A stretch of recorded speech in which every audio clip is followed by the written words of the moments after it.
शांति। अपने चेहरे और चलन से रूहानियत की खुशबू बिखेरने वाली दिव्यता की मूरत आदरणीय राजयोगिनी जयंती दीदी जी हम सब के बीच में विराजमान है। हम रूहानियत की इत्र छिड़कते हुए एक हाथ हिलाते हुए दीदी का स्वागत करते हैं, सत्कार करते हैं, अभिनंदन करते हैं। दीदी का लौकिक जन्म भारत देश की धरनी पर पुणे महाराष्ट्र में हुआ, लेकिन 8 वर्ष की आयु में माता पिता के साथ लंदन जाना हुआ और वहीं जाकर बस गए और वहाँ पर ही आपकी आगे की लौकिक पढ़ाई और पालन पोषण हुआ। फिर 19 वर्ष की आयु में जब दीदी अपनी माता जी के साथ अपने भारत स्थित लौकिक घर में पुणे में आए और आपके जीवन में एक नया मोड़ आया।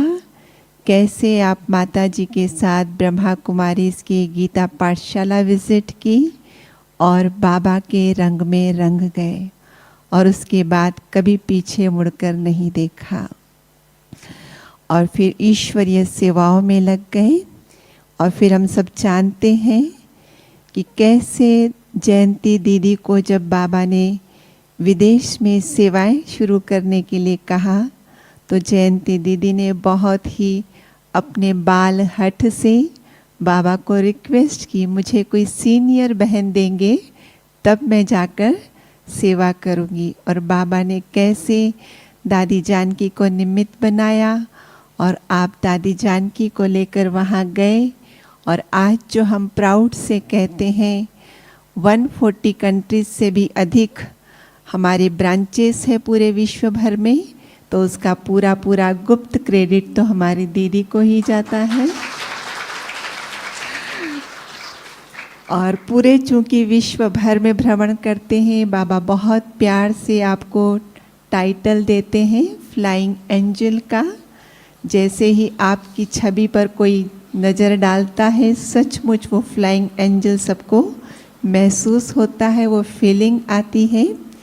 लंदन में आप बेस्ड हैं, वहाँ पर जो हमारी इंटरनेशनल कोऑर्डिनेटिंग ऑफिस है उसके आप डायरेक्टर हैं।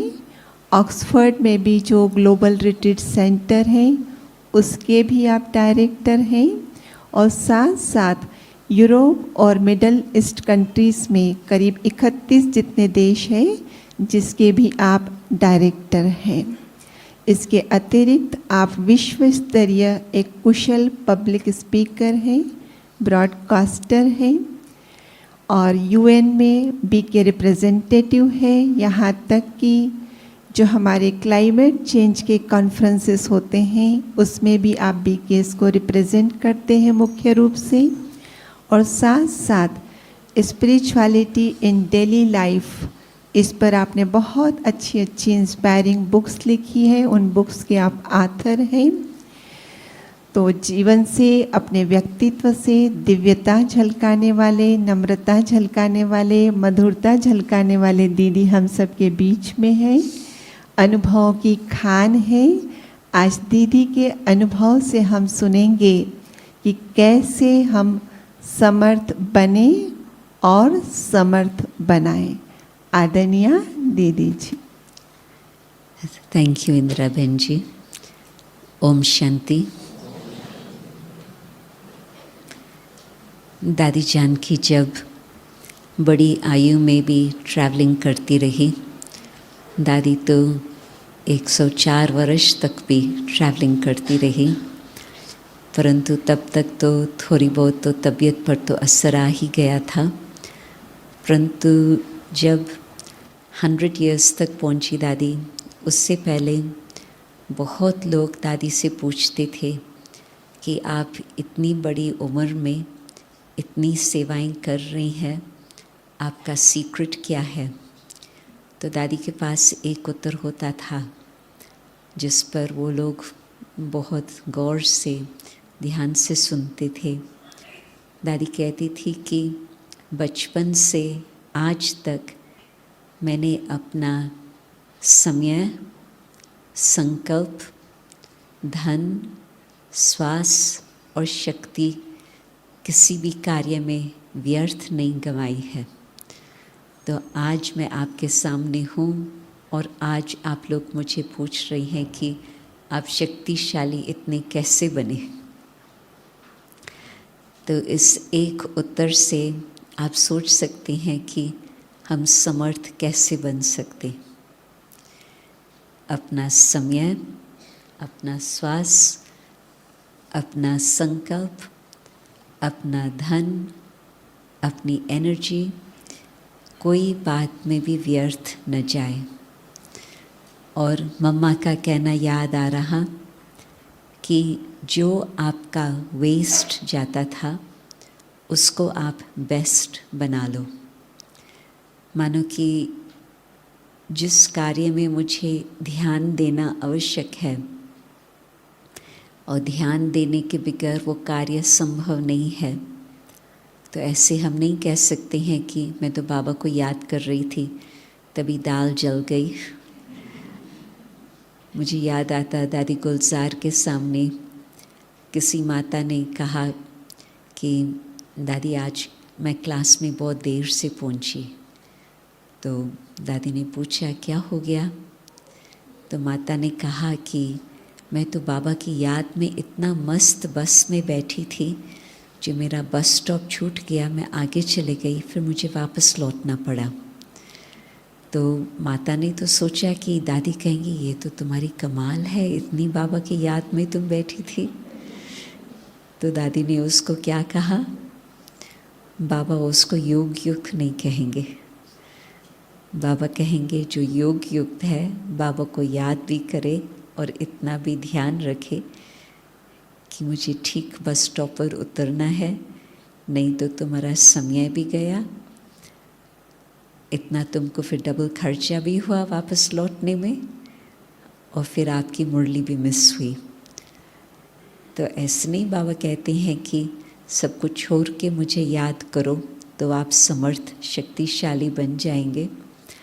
बाबा कहते हैं कि जो आपका समय वैसे व्यर्थ जा रहा हो, जो आपके संकल्प व्यर्थ जा रहे हैं, उसको बदल करके उनका रूप ऐसे बनाओ जो वो आपका समय समर्थ हो जाए। तो हमारा संकल्प किन बातों में व्यर्थ जा रहा है, हर एक अपने आप को देख सकता कि किस बात में ये व्यर्थ जा रहा। कुछ समय पहले बाबा की मुरली चली थी जिसमें बाबा ने हर एक को प्रॉमिस कराया कि इस वर्ष हम ये ध्यान रखेंगे कि हमारे संकल्प व्यर्थ न जाए। तो मुझे याद आता कि बाबा ने जब ये मुरली चलाई थी वो डबल फॉरेन सीज़न के अंदर था, यहाँ ओम शांति भवन में ही वो मुरली चली थी। तो उस सीज़न में जो पूरा ही सीज़न चला वो इसी टॉपिक पर चला, व्यर्थ संकल्प क्यों आते हैं, कैसे आते हैं, उनको कैसे कंट्रोल किया जाए आदि। फिर दादी जान के बहुत करके टीचर्स मीटिंग के लिए रुक करके फिर बाद में आती थी विदेश में। तो हमने दादी से प्रश्न पूछा, दादी आपने क्या नोट किया इस सीज़न में, क्योंकि आप तो हर रोज़ क्लास भी कराते, हर रोज़ मुरली भी सुनाते, और फिर कितने हज़ारों लोगों के साथ आपने इस सीज़न में पर्सनल मुलाकात की होंगी। तो दादी ने कहा कि एक बात मैंने देखी कि जो बाबा ने टॉपिक दी थी व्यर्थ संकल्प को समाप्त करना, हर एक का अच्छी तरह से उस बात पर ध्यान था, परंतु कई बार वो ये समझ नहीं पाते थे कि दो शब्द है जिस कारण से अनेक प्रकार के व्यर्थ संकल्प चलते हैं, और वो है मैं और मेरा। आप समझ गए। तो यदि हम इस बात पर थोड़ा विचार करें कि मैं और मेरा कहाँ पर आ रहा, और यदि मैं आत्मा हूँ तो उसमें व्यर्थ कोई नहीं बात। यदि मेरा एक बाबा है तो उसमें भी कुछ व्यर्थ नहीं जाएगा। परंतु मैं का रूप बदल कर आत्म स्मृति भुला करके ये स्मृति आती है जब मानो हम ये शब्द कहते हैं, मैं तो राइट हूँ ना, मैं तो अनुभवी हूँ ना। कौन बोल रहा? आत्मा नहीं बोल रही है, उस घड़ी अपना अहंकार बोल रहा। और जिस समय हम कहते हैं मेरा ये, मेरा वो, मेरा कुछ भी, व्यक्ति चाहे वैभव चाहे पदार्थ कुछ भी हो, जिस घड़ी यहाँ की बातों को मैंने मेरा कहा तो उसमें भी खूब सारे व्यर्थ संकल्पों का दरवाज़ा खुल जाता। तो मैं और मेरा को समाप्त करने के लिए मुझे बार बार बाबा के ये शब्द आ रहे हैं। आप लोगों ने शायद ऊपर ही मुरली सुनी या नीचे सुनी, मुझे ध्यान नहीं है। 13 तारीख की मुरली आप लोगों ने कहाँ सुनी? ऊपर सुनी? ओके। तो नीचे भी बहुत ही शक्तिशाली वातावरण था, यहाँ भी मुझे लगता है कि होगा ज़रूर। तो उसमें बाबा के 2 शब्द थे जो कई बार मुझे एक दिन में भी कई बार वो शब्द याद आते हैं। एक तो बाबा ने कहा अटेंशन और दूसरा कहा अभ्यास। ये 2 बातें। तो जितना जितना हमारा अटेंशन होगा और इस बात को हम याद करेंगे कि मैं कौन हूँ, मैं आत्मा हूँ, ठीक है। मैं किस प्रकार की आत्मा हूँ? मैं तो ईश्वर की संतान हूँ। और अब मैं क्या कर रही हूँ? मैं गॉड फादरली स्टूडेंट हूँ और मैं ईश्वरीय पढ़ाई पर करके देवता बनने वाली आत्मा हूँ। मैं आत्मा सो देव आत्मा हूँ। यदि अटेंशन रहा मैं इस तरफ से, तो फिर हमारे श्वास, संकल्प जो कुछ भी होगा वो राइट लेवल पर चलेगा। जिस तरह से कोई भी बात में अटेंशन देख करके उस गाड़ी को ठीक रास्ते पर लाते हैं, और फिर तो मोटरवे पर आ गए तो अपने आप ही गाड़ी ऑटोमेटिकली ही ठीक चलती रहती है। वहाँ तक पहुँचने में थोड़ा टेढ़ा मेरा रास्ता होता तो अच्छी तरह से ध्यान देना होता, फिर तो ठीक ही चल पड़ती। इसी तरह से सवेरे सवेरे उठते ही बाबा को तो याद करते हैं, बाबा की मुरली भी सुनते हैं, ये तो अब सबका नियम ही हो गया है। परंतु 8 बजे के बाद क्या होता? 4 से 8 तक तो मैं समझती मेजॉरिटी के लिए ठीक होगा टाइम टेबल। मैं ठीक कह रही हूँ? यस। परंतु 8 बजे से लेके शाम को 7 बजे तक, 7 बजे फिर नमाज शाम होता, तो उस समय भी फिर याद आता कि अभी तो बाबा की याद में और सब कारोबार समेट करके अभी बाबा की याद में बैठना आवश्यक है। परंतु इतने बीच के जो घंटे हैं, 11 घंटे, वो हमारा किस खाते में जा रहा? समर्थ या व्यर्थ? तभी बाबा कहते हैं अटेंशन। क्योंकि स्थूल हिसाब से तो मुझे लगता है कि किसका फालतू समय तो ज़्यादा तो नहीं जा रहा होगा। आप लोग तो फ़ोन उठा करके किसके साथ फालतू बातें करो, वो तो नहीं होगा। आप फालतू शॉपिंग करने जाओ, बहुत कम ऐसे होंगे जो ऐसे करते होंगे। आप बैठ करके टेलीविज़न ऑन करके फालतू फिल्म देखते रहो, वो भी तो नहीं होगा। तो किस बात में जा रहा?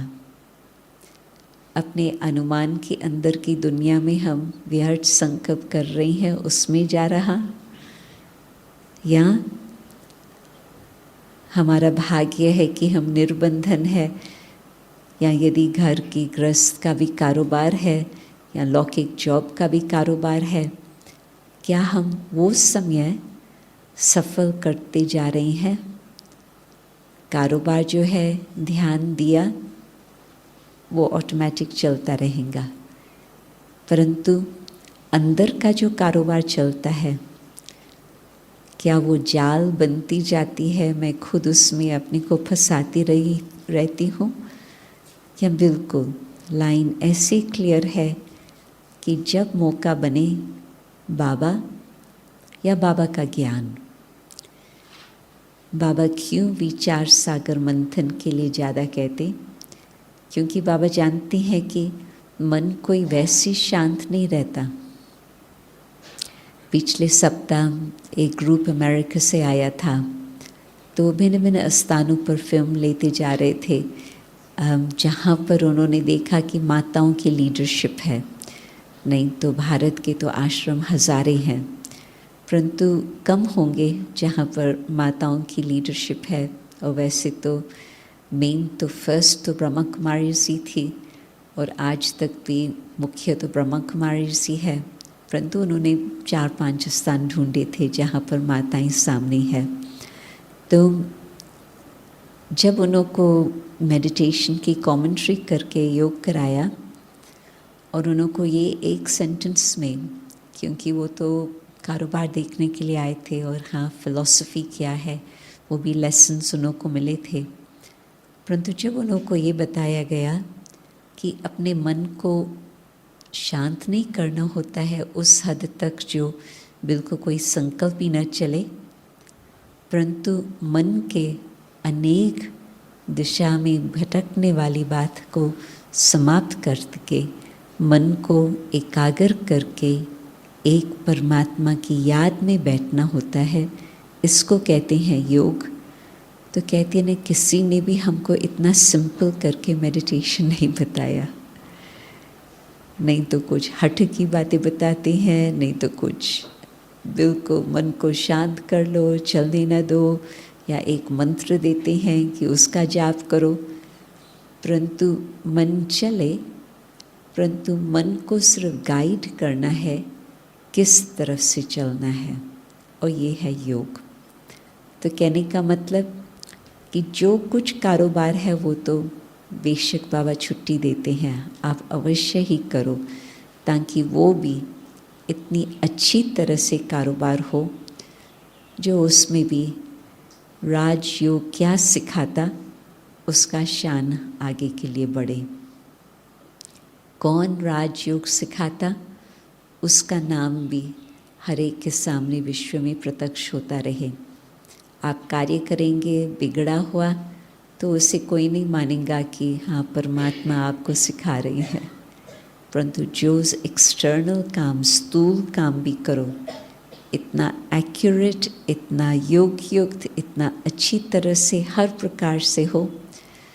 यदि रोटी बनती थी, और मधुबन में आप सोचो अभी तो हज़ारों की संख्या में रोटियां बनती, उस समय तो कुछ सैकड़ों की सभा होती थी, तो भी जब रोटी बनती थी बाबा कहते थे मुझे सैंपल दिखाओ।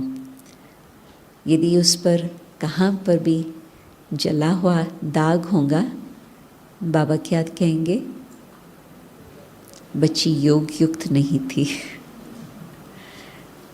नहीं तो आप सोचो योग की सब्जेक्ट तो बड़ी है, परंतु रोटी के लिए भी बाबा कहते थे, इसी से ही पता चलता है कि योग युक्त नहीं थे। बुद्धि कहीं और इधर उधर भाग रही थी, इस कारण से ध्यान नहीं गया। तो छोटी बात चाहे बड़ी बात, एकाग्रता से अपना ध्यान देख करके वो अच्छी तरह से काम करे, तो बाबा कहेंगे हाँ ये मेरा बहुत अच्छा योग युक्त बच्चा है। तो काम भी ठीक हो, परंतु योग भी लगा रहे, मन यहाँ की तरफ से उपराम होकर के ऊपर की तरफ उठता जाए। तो आप सोचो कि आपके संकल्प कितने समर्थ होंगे यदि हर घड़ी आपका ये अटेंशन रहा कि मुझे तो बिल्कुल हर घड़ी ड्रॉप बाय ड्रॉप बाबा से शक्ति लेनी है। यदि वो ध्यान रहा तो फिर तो जल्दी जल्दी वो आपका सारा जो बुद्धि का बर्तन है वो पूर्ण रीति से भरता जाएगा। शिवलिंग के ऊपर आप लोगों ने देखा होगा मटका होता और ड्रॉप ड्रॉप ड्रॉप करके उसके ऊपर गिरता रहता। क्यों? क्योंकि बाबा ने हमें ये सिखाया है कि ड्रॉप बाय ड्रॉप बाबा से शक्ति लेते रहो। हर संकल्प बाबा की तरफ हो तो वहाँ से भी आपको वो शक्ति मिलती रहेगी। तो पहले तो संकल्पों पर इतना ध्यान रखना होता और श्वास का दो बातों के साथ कनेक्शन होता, जो हम सोच रहे हैं और जो हम बोल रहे हैं। किसके मन में डर आ गया, क्या होगा? श्वास जल्दी जल्दी उठती जाएंगे। किसी भी बात का डर है तो वो तो स्थूल है, सूक्ष्म है, कोई भी बात है, परंतु श्वास जल्दी जल्दी, लंबी गहरी श्वास नहीं होंगी। तो मन का भी कनेक्शन है और फिर जितना आप स्पीड से बोलते जाओ तो बाबा ने कहा कम बोलो, तो उसमें आपका संकल्प भी बच गए, आपकी श्वास भी बच गई, आपका समय भी बच गया। एक बारी हम दादी गुलजार के साथ हम गए थे ग्रीस में एक माता है और ग्रीस को कहते हैं Indo European civilisation, means Europe और इंडिया के बीच की जो जगह है वो है ग्रीस। तो उसमें भारत का भी प्रभाव है। अलेक्जेंडर की कहानियाँ तो यहाँ भी सुनाते रहते हैं और फिर यूरोप का भी प्रभाव, उस बीच का स्थान। तो दादी वहाँ पर चले थे थोड़े दिनों के लिए और सेवाएं तो बहुत हुई। और एक बहुत विशेष माता थी जिसने म्यूज़ियम बनाया था। म्यूज़ियम तो नहीं तो गवर्नमेंट बनाती है, परंतु इस माता ने वो म्यूज़ियम बनाया था। तो माता कहे कि दादी आकर के, वो संपर्क वाली आत्मा थी, बहुत वर्षों का संपर्क था। दादी जानकी से भी मिले थे, तो फिर दादी गुलजार को अपने स्टाफ से मिलाने के लिए वो चाहती थी। तो दादी ने मुझे कहा था कि मैं तो इन लोगों को भी नहीं जानती हूँ और यहाँ के सब्जेक्ट को भी नहीं जानती हूँ, तुम भाषण करना, फिर मैं कुछ उन्हों को आशीर्वचन बताएंगी। कहा ठीक है दादी। तो मैं भी सोच रही थी कि साइंटिस्ट म्यूज़ियम जिन्होंने ये बनाया है, अभी मैं उन्हों को क्या सुनाऊं। तो अंदर जाते समय एक आइंस्टाइन का वो छोटा सा प्लैक रखा था।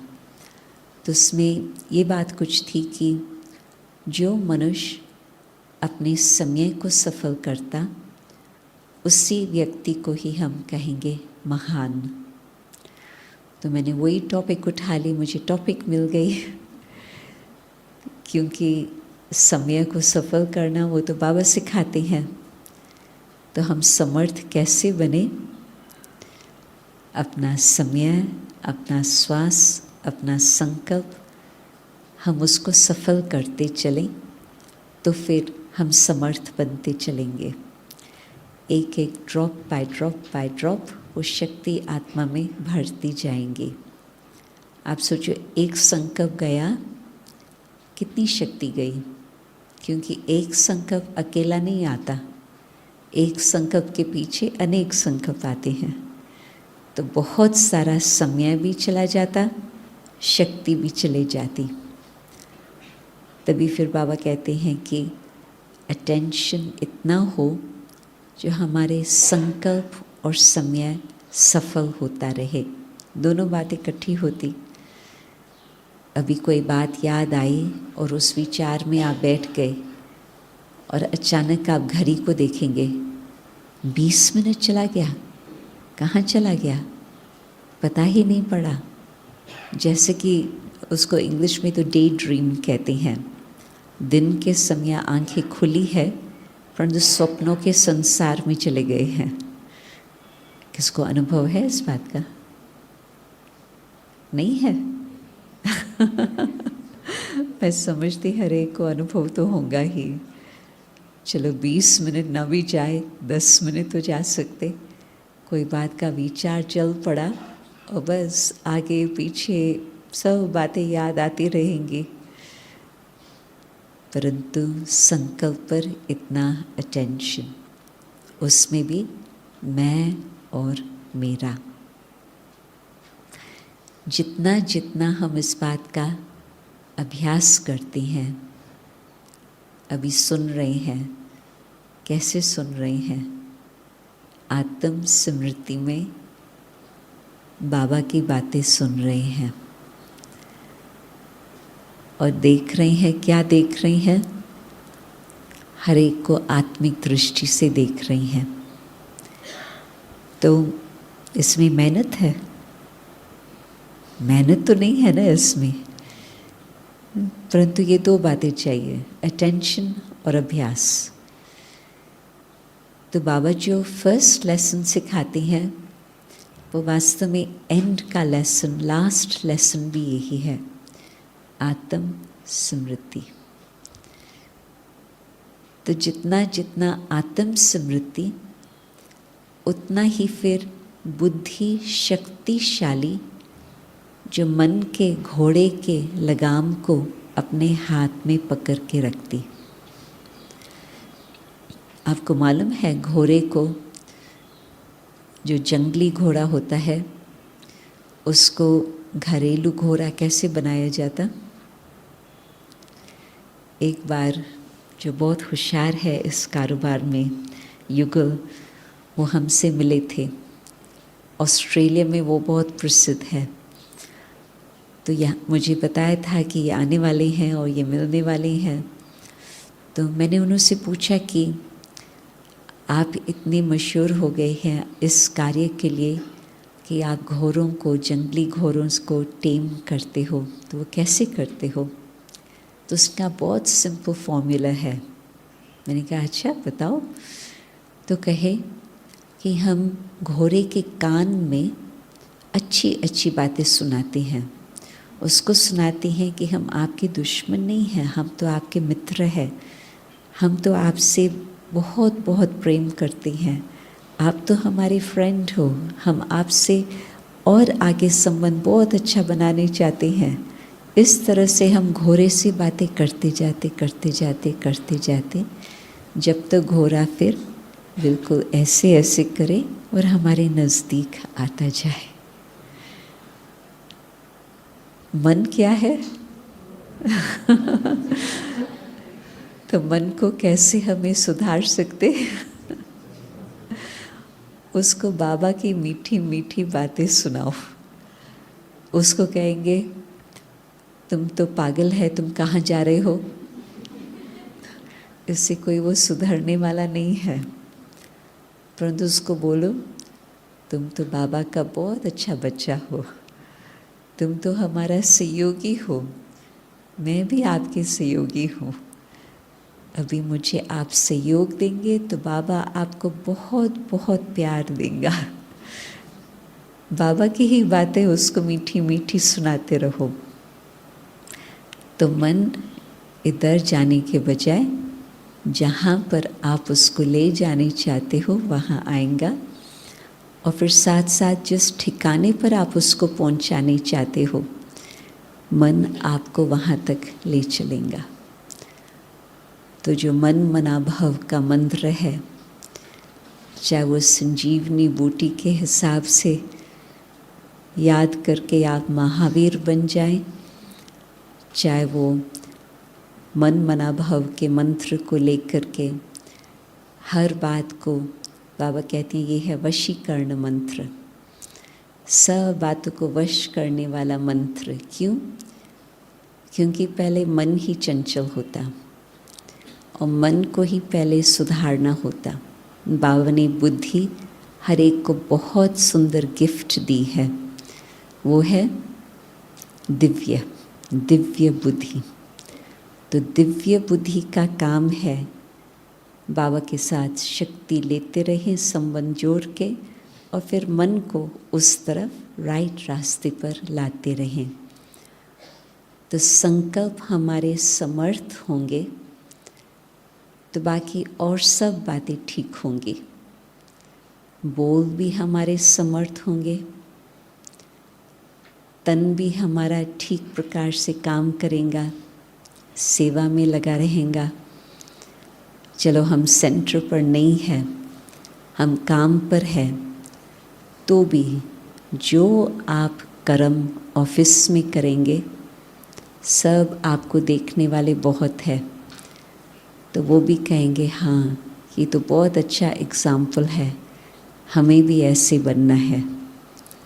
घर पे हैं तो जो भी आप कार्य करो घर पे, वो भी आप ये नहीं सोचो कि ये तो मेरा कर्म बंधन है, हिसाब किताब है, पता नहीं कब चुकतू होगा।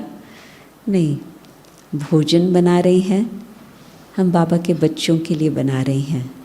बाबा की याद में बाबा को भोग लगाकर बाबा के बच्चों को खिलाएंगे। तो उन्हों की भी बुद्धि बेशक ज्ञान ना भी स्वीकार करे, परंतु मुलायम होती जाएंगी। उन्हों को भी पता नहीं चलेगा कि कौन सा जादू लग गया, परंतु जादू लगेगा अवश्य। और वो भी कम से कम रिस्पेक्ट से आपके साथ व्यवहार करेंगे। ज्ञान सुने, स्वीकार करे, धारणा करे, वो तो उनका भाग्य है। परंतु वो हम नहीं कह सकते हैं बाबा को कि बाबा इसको ब्राह्मण बना लो। बाबा कहेंगा हर एक का ड्रामा में जो पार्ट।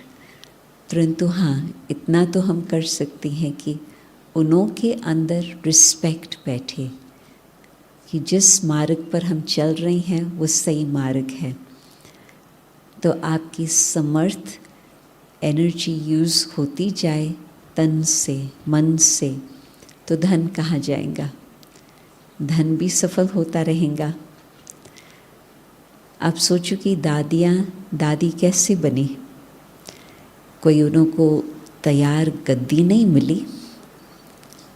दादी जब लंदन में आए, दादी ने कहा थोड़ा सा ही परिवार था, फिर धीरे धीरे बढ़ता गया। तो दादी उनको कहती थी बाबा आपका टीचर है, मैं नहीं टीचर हूँ, मैं स्टूडेंट हूँ, मुझे दादी नहीं कहो, मैं दादी नहीं हूँ। तो आप कौन हो दादी? कहती थी मैं तो आपकी फ्रेंड हूँ। दादी बाबा से सीखी थी। बाबा ने कहा था कि विदेश की सेवा तब होंगी जब आप सबको अपना मित्र बनाएंगे। आप टीचर होकर गद्दी पर बैठेंगे तो आपकी बात मानने वाले नहीं हैं। उनका दिमाग बहुत ज़्यादा चलता। परंतु उनको मित्र बनाओ तो फिर वो आपकी बात सुनने के लिए तैयार होंगे। तो दादी ने अपना बहुत हल्का, बहुत सिंपल रूप रखा। तो इस हिसाब से दादी का कदम कदम जहाँ भी दादी रखती थी सफल होता रहा और समर्थ होता रहा। तो दादियाँ अपने हर बात को इतना ध्यान से करती थी जो सचमुच ही अटेंशन और अभ्यास, और उससे समर्थी बढ़ती गई, जिससे फिर वो स्टेज पर आई जो न सिर्फ ब्राह्मण परिवार उनको मानते थे, परंतु जो भी बाहर वाले भी देखते थे वो भी मानने लगते थे।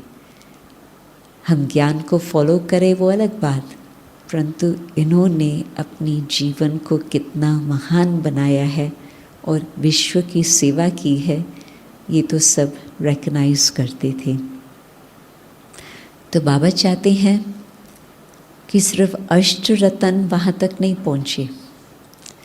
क्यों? क्योंकि आप सोचो कि जो भी धर्म आत्माएं आए हैं 6-8 चेले उन्हों के पास होते ही हैं जो बहुत अच्छी तरह से उन्हों को फॉलो करते, परंतु उन्हों के बाद वाले इतना नहीं फॉलो कर पाते। अभी क्रिश्चियन कौन कहेगा कि सच्चा क्रिश्चियन क्राइस्ट के फुटस्टेप्स में फॉलो करे, क्राइस्ट के कदमों में फॉलो करे, तभी तो कहें क्रिश्चियन।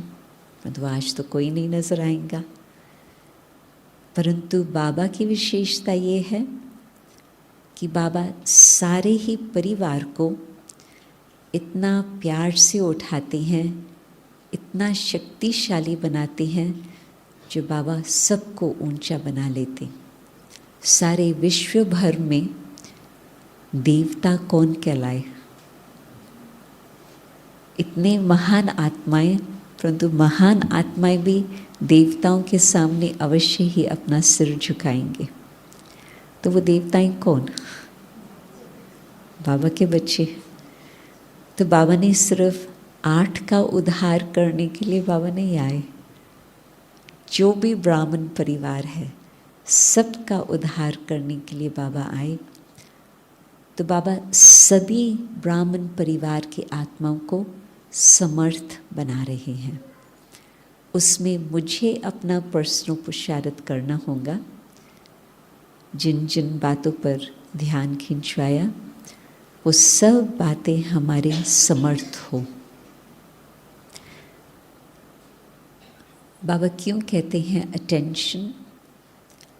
क्योंकि आत्म स्मृति बहुत नाजुक बात है, बहुत खिसक जाती है जल्दी। तभी बाबा ने कहा पारा, जैसे पाड़ा को आप हाथ में पकड़ के रखो, वो खिसकता रहेगा, आपको बहुत ध्यान से उसको संभालना होगा। इसी तरह से आत्म स्मृति भी इतना जल्दी खिसक जाती। 1 सेकंड याद है, नेक्स्ट सेकंड खिसक गई। और जब तक इस बात पर अटेंशन नहीं है तो हमारी और बातें समर्थ नहीं बन पाती।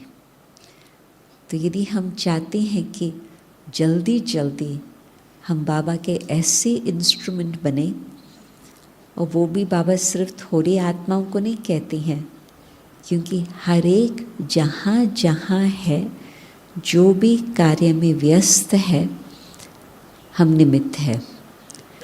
चाहे हम परिवार के लिए निमित्त है, चाहे हम काम वाले जहाँ काम कर रहे हैं वहाँ वालों के लिए निमित्त है।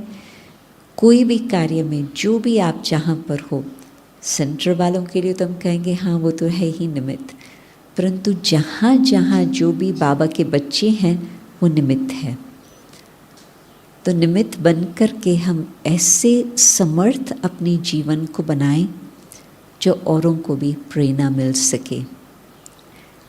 बाबा ने बहुत अच्छी बात कही उस दिन मुरली में। बाबा की तो हर एक बात अच्छी होती है, परंतु बाबा की ये बहुत प्रेम भरी बात थी कि शिव बाबा ने ब्रह्मा बाबा को निमित्त रखा एग्जाम्पल बनने के लिए। क्यों? क्योंकि शिव बाबा आप सब बच्चों को इतना प्यार करते, तो बाबा ने एग्जाम्पल ऐसे बना कर रखा जिससे आपको उसके कदमों में फॉलो करना इजी हो जाए। तो आपको देख कर के और लोग क्या सोच रहे हैं? राजयोग का मार्ग तो बहुत कठिन है, बाहर का खाना छोड़ना पड़ता है, सिनेमा बंद हो जाती, सब कुछ हमारा चेंज हो जाता, ये तो बहुत मुश्किल मार्ग है। आपको देख कर के ऐसे तो नहीं कोई सोचते, या आपको देख कर के कहते इनों की जीवन तो कितनी अच्छी है, हमें भी अपनी जीवन ऐसे बनानी चाहिए। 2 शब्द आते हैं ना, त्याग और भाग्य। त्याग नजर आता तो कहेंगे ये तो हमसे नहीं होगा, ये तो आप लोगों का त्याग बड़ा अच्छा है, बहुत कठिन है, बहुत मुश्किल है। परंतु जो त्याग न समझ करके सब कुछ त्याग करके भी अपना भाग्य समझे और उसके चेहरे से वो भाग्य की रेखा चमकती हुई नज़र आए, तो वो भाग्य देख करके और कहेंगे हमें भी अपना ऐसा भाग्य बनाना है। तो यदि हम समर्थ है, क्योंकि कदम कदम पर हर बात में हम पॉजिटिव सोचते हैं, हर बात में हम अपना भाग्य मानते हैं। कोई बात में आप कहो ये तो मुझे बहुत कठिन लगता, भाग्य कहाँ गया? और हाँ, कोई बात थोड़ी सहज ना भी हो, परंतु ड्रामा अनुसार वो बात मेरे सामने आई है, तो आप सोचो टीचर सदा ये उम्मीद रखता कि मेरा स्टूडेंट पास हो। टीचर कभी भी ये नहीं सोचता कि मैं ऐसे कठिन पेपर दूं जो मेरा स्टूडेंट फेल हो। और स्टूडेंट ये समझे कि टीचर ने तो मेरे ऊपर बहुत अच्छी मेहनत की है, अच्छा पढ़ाया है, तो अब मुझे टीचर का शो करना है। ऐसे न सोचे कि ये तो बहुत कड़क टीचर है, उसने तो देखो कितना मुश्किल एग्ज़ाम मेरे सामने रखा है। फर्स्ट ग्रेड वाले के सामने 5th ग्रेड का पेपर टीचर नहीं रखेगा। बुद्धू टीचर थोड़ी है जो ऐसे काम करे। फर्स्ट ग्रेड वालों के सामने 1st ग्रेड का एग्ज़ाम रखेगा ताकि वो पास होकर के और आगे बढ़े। तो कभी हम बाबा को कहते हैं बाबा ये तो बहुत मुश्किल बात है,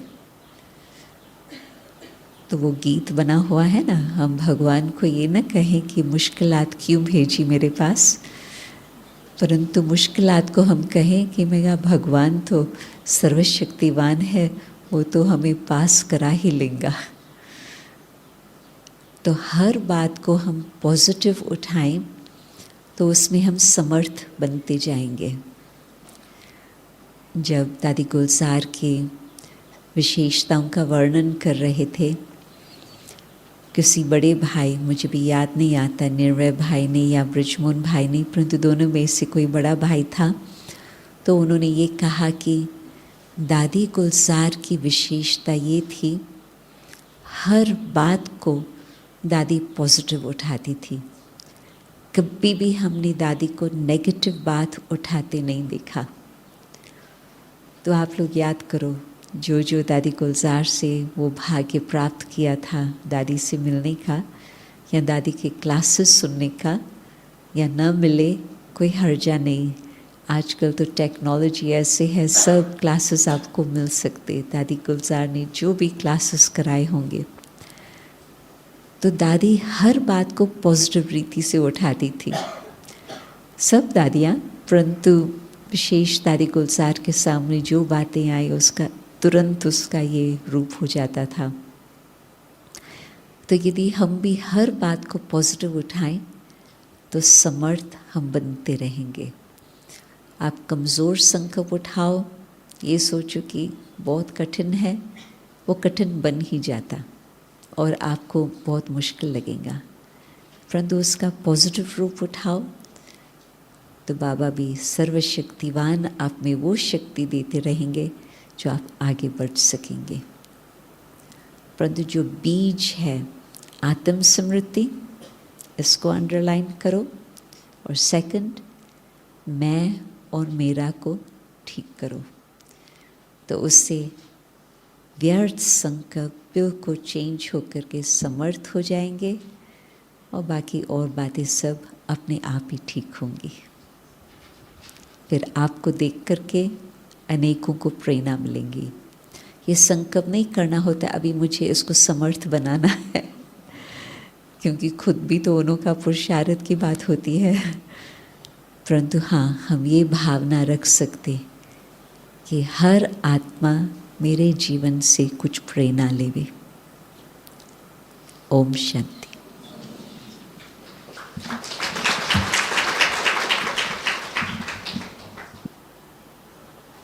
व्यर्थ की समाप्ति कर समर्थ बनने और बनाने की अवश्य ही दीदी से सभी को बहुत सुंदर टिप्स मिली।